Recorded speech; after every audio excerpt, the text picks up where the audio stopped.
Too many couples have come to me, some literally crying, because a wedding planner told them they need at least 200,000 euros to have a wedding in Italy. This is simply untrue. How do I know? Because I've produced weddings in Italy for as low as $30,000. So where is this massive discrepancy coming from? Why can I produce a wedding in Italy for well below 6 figures, but they are claiming you cannot? Let's break it down. It's a really important topic to me because I don't want you overpaying for your wedding, or worse, deciding not to have a destination wedding because of a lack of information or the byproduct of what I've observed over the last 12 years of my events career of a pretty shady industry. But first, I am Destination Wedding Planner Kay Northrup. I help untraditional couples plan multi-day intimate destination weddings abroad on a budget. If you haven't subscribed yet, please hit that subscribe button to be notified every time I post another video to help you plan your destination wedding successfully. All right, let's get into the main reasons why I see this information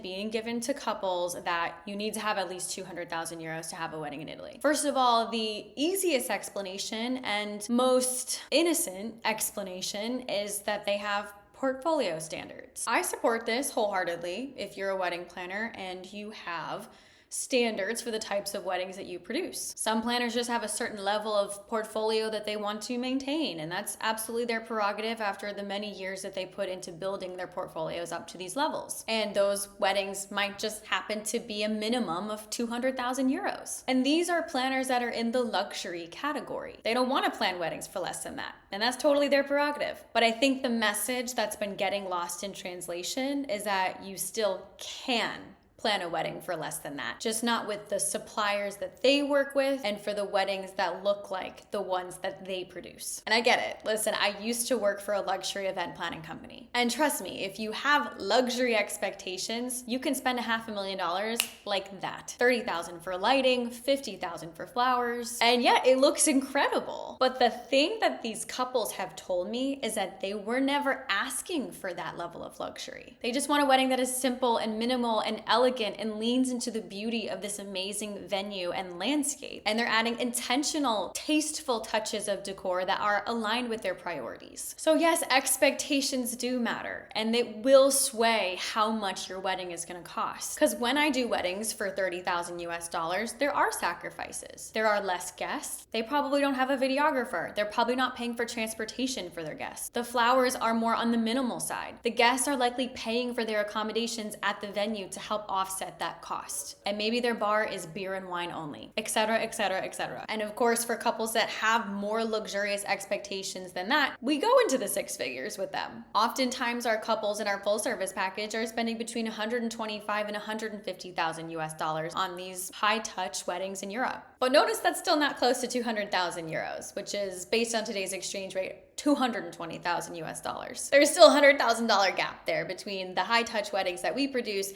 and this minimum that's being told to couples that they must have to even have a wedding at all. So what's another reason why this could be? It could be the vendors that they're using. You might not be given choices to price shop certain vendors because they have their go-tos that they know and they love and they trust. And as a wedding planner, I get it. I love working with my frienders, as we call them in the industry, more than the next guy. It is so fun to go on site with a team that you've worked with before. You can guarantee the quality control for your couple. It's just a surefire thing. But the reality is sometimes we have to price shop certain vendors and pick the cheaper option. And I really recommend doing this with the vendors that are just less of a priority to you. So you can splurge on your 2 to 3 favorite top vendors that are most important to you.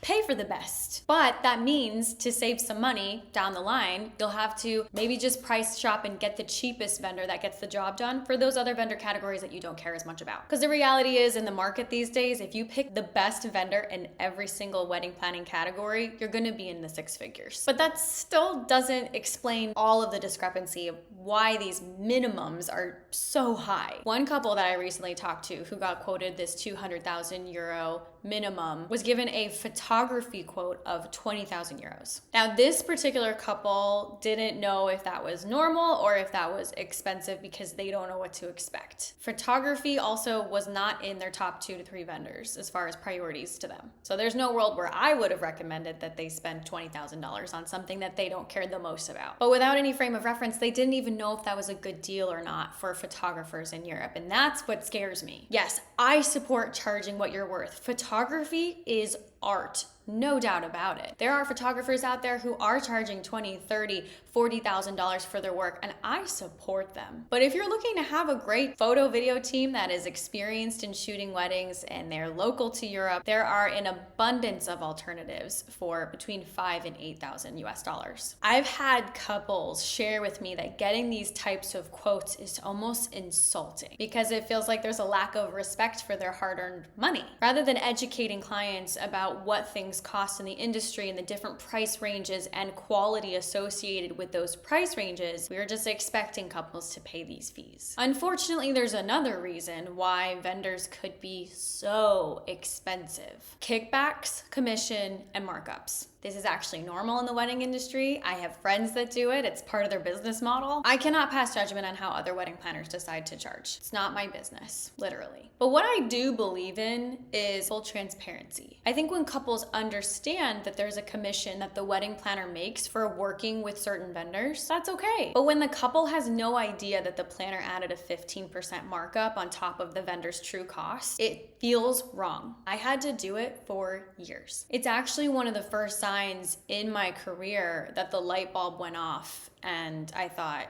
you know, someday I want to open my own business and do this differently. Charging a fixed fee that covers my worth, that is independent from what couples spend on their wedding, and making a promise to never add markups, always pass on any commission that vendors give us to the couple. This is why I'm an advocate for price transparency, because a lot of couples don't even know that this is happening. This is why I do cost reveals every week on Instagram, and this is why revealing prices is a huge part of my mission here on YouTube. And unfortunately, it seems to be a rare thing. You hear a lot about couples sharing what they've spent, which I think is awesome, but not a ton of wedding planners are doing it. But couples love it. They eat cost revealing for breakfast. So why aren't more planners doing it? Well, if I was adding markup or doing anything shady, I wouldn't be doing this. I wouldn't want anyone to know what things cost behind closed doors so they wouldn't notice that I put a markup on top of things. Not saying that everyone does this. I'm just telling you that this is actually happening, and I'm pulling back the curtain on something that I think you, an engaged couple, deserves to know.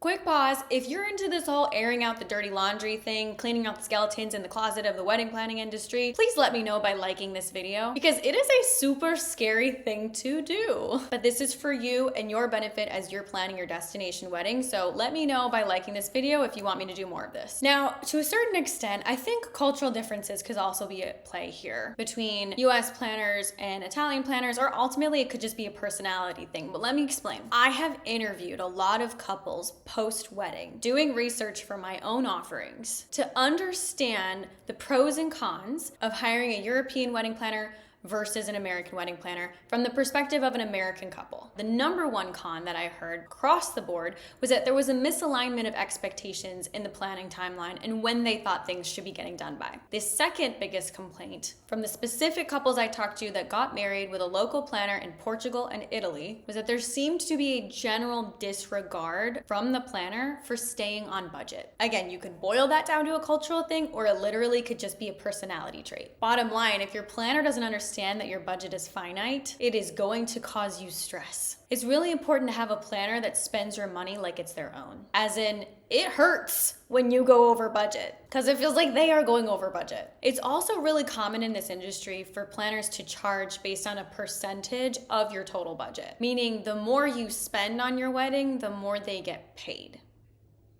I don't know why this is normal, it just is. I personally just think it's a greater industry problem because I respect wedding planners who are just charging this way because this is the way that it's always been done, but I've just always had a huge problem with it on a personal level. So the case of a wedding planner telling you that you need to spend at least 200,000 euros on your wedding, it could actually be tied to a minimum percentage that they need to make off of your wedding for it to be worth it to them. So I guess this accidentally turned into an expose of the shadiness in the wedding industry. Clearly, I'm very passionate about this topic, but it's all connected, guys, and frankly, you deserve to know where your money is going so you can rest assured knowing that you're not overpaying for your wedding. In the spirit of price transparency, I have a free guide to help you estimate the cost of your destination wedding in Europe. It's a really great place for you to start to make sure your expectations are realistic, because maybe your high guest count and high expectations actually will cost 200,000 euros. But trust me when I say this guide will show you exactly how many guests and what type of expectations you need to have so you're not spending spending that. Well below that. The link to download that guide is below. And for even more from me on exposing price transparency in the wedding industry, be sure to watch this video next.